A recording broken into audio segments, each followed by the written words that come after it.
दोस्तों मेरे चैनल में आपका स्वागत है।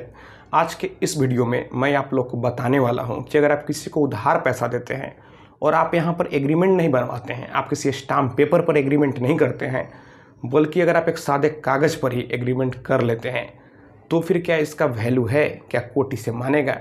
कई लोग का यहाँ सवाल उठता है कि मैं किसी को उधार पैसा दे रहा हूँ और फिर मैं यहाँ पर एक सादे कागज़ में ही एग्रीमेंट बनवा रहा हूँ, तो क्या इसका वैल्यू है? क्या कोर्ट इसका महत्व देगा? कल को अगर पैसा रिकवरी करना होगा तो जो सादे कागज़ पर मेंशन हुआ है उसका वैल्यू है। तो दोस्तों सबसे पहली बात कि अगर आप किसी को पैसा उधार दें तो यहाँ पर आप कैश में कभी भी नहीं दें। आप यहाँ पर यूपीआई के माध्यम से, चेक के माध्यम से, एनईएफटी, आरटीजीएस, आप इन सभी मोड से यानी कि डिजिटल मोड से आप किसी को उधार पैसा दें। और सबसे बड़ी बात कि अगर आप एक सादे कागज़ पर ही एग्रीमेंट करते हैं तो उसका भी वैल्यू है।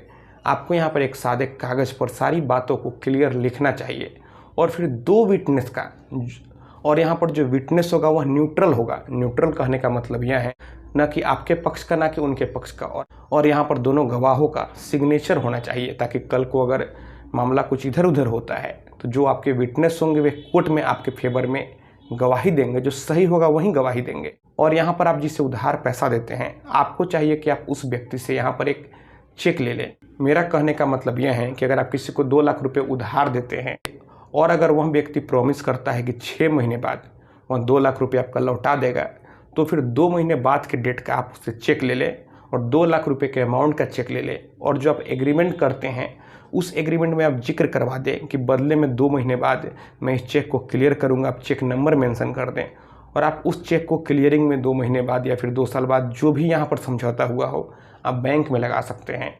और जो भी यहाँ पर टाइम डिसाइड हुआ था, जैसे 2 महीने बाद ही अगर आप उस चेक को क्लियरिंग में लगाते हैं और उसके अकाउंट में अगर पैसा होता है तो फिर आपका पैसा का रिकवरी हो जाता है। लेकिन अगर वह चालाकी करता है, उसके मन में यहाँ पर कोई भी छल आ जाता है और वह अगर चेक बाउंस हो जाता है, उसके अकाउंट में पैसा नहीं होता है, तो फिर यहाँ पर आपके पास प्रूफ होगा और फिर उसके बाद आप यहाँ पर नेगोशिएबल इंस्ट्रूमेंट एक्ट की धारा 138 के तहत आप उसके ऊपर केस दर्ज करवा सकते हैं। यहाँ पर आपका जो ग्राउंड है वह स्ट्रांग होगा। आप यहाँ पर पहले किसी वकील के माध्यम से लीगल नोटिस उसे दिलवाएंगे और फिर भी अगर वे लीगल नोटिस का रिस्पॉन्स नहीं देगा, रिप्लाई नहीं देगा, समझौता नहीं करेगा, तो फिर आप कोर्ट के माध्यम से उसके ऊपर केस दर्ज करवा सकते हैं। और यहाँ पर पैसा का जो रिकवरी का केस है वह तो यहाँ पर सिविल मामला है, लेकिन अगर चेक का मामला है, चेक बाउंस हो जाता है, तो फिर जो एनआई एक्ट की धारा 138 होती है या क्रिमिनल केस की श्रेणी में आता है। जी हाँ, कई लोगों को नहीं पता होता है कि जो चेक बाउंस का जो मैटर होता है, जो केस होता है, वह क्रिमिनल केस की श्रेणी में आता है। अगर वह यहाँ पर रिस्पॉन्स नहीं देगा तो फिर उसकी गिरफ्तारी भी हो सकती है, उसके ऊपर पेनाल्टी भी लग सकता है, आपका जो केस है यहाँ पर स्ट्रांग हो जाएगा। तो यहाँ पर एक सादे कागज़ पर भी एग्रीमेंट होता है तो उसका भी महत्व है। और आपको यहाँ पर जो भी पैसा देना है यहाँ पर डिजिटल मोड से देना है, आपको कैश लेन देन से बचना है। तो आप इन बातों का अगर ध्यान रखेंगे और कल को अगर उसके मन में खोट भी आ जाता है तो फिर आसानी से आप अपने पैसों का रिकवरी कर सकते हैं और उस व्यक्ति की गिरफ्तारी भी हो सकती है। और आप यहाँ पर किसी के प्रलोभन में नहीं आए, क्योंकि कई लोग आपसे मीठा मीठा बोल के पैसा ले लेता है, फिर कल को आपको अपना ही पैसा निकालने के लिए उसके सामने गिड़गिड़ाना पड़ता है।